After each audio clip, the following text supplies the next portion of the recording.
ఇవాళ నేను విజ్ఞప్తి చేసేది ఒకటే, ఈరోజు మనందరం కూడా చూస్తున్నది, ఇక్కడ మనందరం కూడా గమనిస్తున్నది, న్యాయం కోసం ధర్మం కోసం జరిగిన ఈ పోరాటంలో ఎట్లా కొడంగల్ ప్రజలు ఒక నియంత మీద గెలిచినరో దాని సందర్భము, దాని శుభ సందర్భం ఇది అనే మాట నేను విజ్ఞప్తి చేస్తా ఉన్నా. ఇది మీ విజయం, ఇది కొడంగల్ ప్రజల విజయం, ఇది కొడంగల్ రైతుల విజయం, కొడంగల్లోని బీఆర్ఎస్ నాయకులు బీఆర్ఎస్ కార్యకర్తల విజయం అనే మాట నేను మీకు విజ్ఞప్తి చేస్తా ఉన్నా.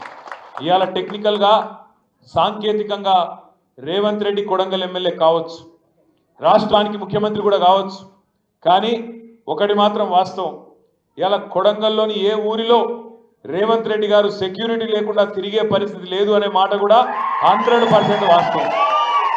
ఇది ఇంకొకటి రాసి పెట్టుకోండి, వచ్చే అసెంబ్లీ ఎలక్షన్ ఎప్పుడు వచ్చినా ఇవాళ చెప్తున్నా రాసి పెట్టుకోండి, రేవంత్ రెడ్డి కొడంగల్ నుంచి మాత్రం పోటీ చెయ్యడు చెయ్యడు చెయ్యడు. ఇప్పటికే ఆయనకు లోపల దడ పట్టుకున్నది, ఇక సచ్చినా మీ కాడికి రాడు, ఇంకోటి ఏదైనా చూసుకొని ఎక్కడన్నా అవతల పడే ప్రయత్నం చేస్తాడు తప్ప మీ కాడికి మాత్రం మళ్ళీ రాడు. ఎందుకంటే ఆయనకు తెలుసు, వస్తే లగచర్లలో గిరిజనులు ఓట్ల కోసం వస్తే గుత్పలు పట్టుకొని తయారుంటారనే విషయము ఆయనకి ఎరికే. హకీంపేట తాండా కానీ ఆ పక్కన ఉండే మిగతా తాండాలు కానీ గిరిజన ఆడబిడ్డలు రెడీగా ఉన్నారు.